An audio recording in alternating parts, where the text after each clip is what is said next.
Hello guys, today we're gonna see how to integrate Billdesk payment gateway. Firstly, you need to visit the Billdesk website. Contact Billdesk support to register your business. Once registered, you will receive a merchant ID, checksum key, secret key or API documentation.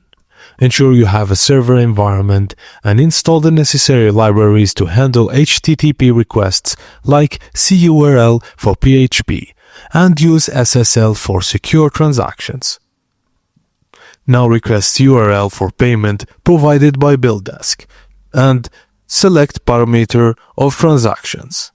Use SHA-256 hashing to generate a checksum and create a payment request by this code. Billdesk will redirect the user to redirect URL with the following response parameters: TXN status, TXN ID, amount, and checksum.